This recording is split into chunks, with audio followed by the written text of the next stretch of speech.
ಇನ್ನು ತುಮಕೂರು ವಿಚಾರದಲ್ಲಿ ತನಗೆ ಟಿಕೆಟ್ ಸಿಗ್ಲಿಲ್ಲ, ಹೊರಗೆಯನ್ನ ಸೋಮಣ್ಣ ಅವ್ರನ್ನ ಕರೆದು ಟಿಕೆಟ್ ಕೊಡ್ಲಾಯಿತು ಅಂತ ಮಾಧುಸ್ವಾಮಿ ಇಲ್ಲಿ ತನಕ ಮುನಿಸ್ಕೊಂಡಿದ್ರು. ಪಕ್ಷ ಬಿಟ್ಟು ಹೋಗ್ತಾರೆ ಅನ್ನೋ ಚರ್ಚೆಗಳು ಕೂಡ ಆಗಿತ್ತು. ಅದಾದ್ಮೇಲೆ ಯಡಿಯೂರಪ್ಪ ಅವರೆಲ್ಲರ ಸಂಧಾನವನ್ನ ಮಾಡಿ ಸರಿ ಮಾಡಿದ್ರು. ಪಕ್ಷದಲ್ಲೇ ಉಳಿದುಕೊಳ್ಳೋ ಮಾಧುಸ್ವಾಮಿ ಅವರು ಅಭ್ಯರ್ಥಿ ಪರವಾಗಿ ಪ್ರಚಾರ ಮಾಡ್ತೀನಿ ಅಂತ ಎಲ್ಲೂ ಹೇಳಿರ್ಲಿಲ್ಲ. ಬಟ್ ಈಗ ಸನ್ನಿವೇಶ ಬದಲಾದಂತೆ ಕಾಣಿಸ್ತಾ ಇದೆ. ಏನು ಹಾಗಾದ್ರೆ ನೋಡ್ತಾ ಹೋಗೋಣ. ತುಮಕೂರಿನಲ್ಲಿ ತಣ್ಣಗಾಯ್ತಾ ಬಿಜೆಪಿ ಬಂಡಾಯ. ಮಾಜಿ ಸಚಿವ ಮಾಧುಸ್ವಾಮಿಗೆ ಸಿಕ್ಕಿದೆಯಾ ಆಫರ್? ವಿ ಸೋಮಣ್ಣ ಪರ ನಿಂತ್ರ ಜೆಸಿ ಮಾಧುಸ್ವಾಮಿ. ತುಮಕೂರು ಲೋಕಸಭಾ ಕ್ಷೇತ್ರದ ಬಿಜೆಪಿ ಅಭ್ಯರ್ಥಿ ವಿ ಸೋಮಣ್ಣ ವಿರುದ್ಧ ಮುನಿಸಿಕೊಂಡಿದ್ದ ಮಾಜಿ ಸಚಿವ ಮಾಧುಸ್ವಾಮಿಯ ಕೋಪ ಕಡಿಮೆಯಾದಂತೆ ಕಾಣಿಸ್ತಿದೆ. ಸೋಮಣ್ಣ ಪರ ಬಹಿರಂಗ ಪ್ರಚಾರ ಮಾಡದೇ ಇದ್ರೂ ಕೂಡ ಅಂಡರ್ ಗ್ರೌಂಡ್ ವರ್ಕ್ ಮಾಡ್ತಿದ್ದಾರೆ ಮಾಧುಸ್ವಾಮಿ.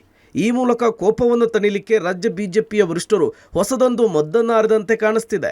ಮಾಧುಸ್ವಾಮಿಗೆ ಪರಿಷತ್ ವಿಪಕ್ಷ ನಾಯಕನ ಪಟ್ಟ.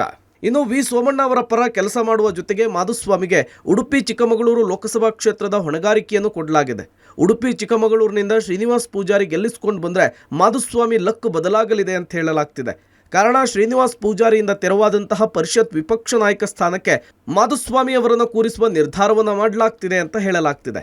ಪರಿಷತ್ ವಿಪಕ್ಷ ನಾಯಕನ ಪಟ್ಟ ಕಟ್ಟುವ ಭರವಸೆಯ ಬಳಿಕವೇ ಮಾಧುಸ್ವಾಮಿ ಸೋಮಣ್ಣ ಅವರನ್ನು ಬೆಂಬಲಿಸಲು ಮುಂದಾಗ್ತಿದ್ದಾರೆ ಅಂತ ಹೇಳಲಾಗಿದೆ. ಇನ್ನು ಪರಿಷತ್ ಪಟ್ಟ ಕಟ್ಟುವ ಭರವಸೆಯ ಬಳಿಕವೇ ಮಾಧುಸ್ವಾಮಿ ಇನ್ನಷ್ಟು ಆಕ್ಟಿವ್ ಆಗಿ ಚಿಕ್ಕನಾಯಕನಹಳ್ಳಿ ಕ್ಷೇತ್ರದಲ್ಲಿ ಓಡಾಡ್ತಾ ಇದ್ದಾರೆ. ವಿ ಸೋಮಣ್ಣ ಪರ ಕೆಲಸವನ್ನ ಮಾಡುವಂತೆ ತಮ್ಮ ಆಪ್ತರಿಗೆ ತಿಳಿಸಿದ್ದಾರೆ ಅಂತ ಹೇಳಲಾಗ್ತಿದೆ. ಅಲ್ಲದೆ ಅತೃಪ್ತಗೊಂಡ ಜೆಡಿಎಸ್ ಮುಖಂಡರನ್ನ ಭೇಟಿಯಾಗಿ ಅಸಮಾಧಾನ ತಣಿಸುವ ಕೆಲಸ ಮಾಡ್ತಿದ್ದಾರೆ. ಅಲ್ಲದೆ ಉಡುಪಿ ಚಿಕ್ಕಮಗಳೂರು ಲೋಕಸಭಾ ಕ್ಷೇತ್ರದಲ್ಲೂ ಕೂಡ ಬಿರುಸಿನ ಪ್ರಚಾರದಲ್ಲಿದ್ದಾರೆ. ಇನ್ನು ರಾಜ್ಯ ಬಿಜೆಪಿಯ ವರಿಷ್ಠರು ಕೊಟ್ಟಂತಹ ಟಾಸ್ಕ್ ಯಶಸ್ವಿಗೊಳಿಸಿ ಪರಿಷತ್ ವಿಪಕ್ಷ ನಾಯಕನ ಪಟ್ಟಕ್ಕೇರುವ ಪ್ರಯತ್ನದಲ್ಲಿದ್ದಾರೆ ಎಂಬ ಚರ್ಚೆ ಜೋರಾಗಿದೆ. ಒಟ್ಟಾರೆ ತುಮಕೂರು ಟಿಕೆಟ್ ಆಕಾಂಕ್ಷಿಯಾಗಿದ್ದ ಮಾಧುಸ್ವಾಮಿಗೆ ಟಿಕೆಟ್ ತಪ್ಪಿದ್ದು ಬಹಳಷ್ಟು ಬೇಸರವನ್ನೇ ತರಿಸಿತ್ತು. ಇದೀಗ ಪರಿಷತ್ ಸ್ಥಾನಮಾನದ ಭರವಸೆ ಹಿನ್ನೆಲೆಯಲ್ಲಿ ತುಮಕೂರು ಕ್ಷೇತ್ರದಲ್ಲಿ ಮಾಧುಸ್ವಾಮಿ ಫುಲ್ ಆಕ್ಟಿವ್ ಆಗಿದ್ದಾರೆ. ಸದ್ಯ ಮಾಧುಸ್ವಾಮಿಯ ಓಡಾಟ ವಿ ಸೋಮಣ್ಣ ಗೆಲುವಿನ ಮೇಲೆ ಪ್ರಭಾವ ಬೀರುತ್ತಾ ಅನ್ನೋದನ್ನು ಕಾದು ನೋಡಬೇಕಿದೆ. Manjunath Talumakki, public TV, Tumakuru.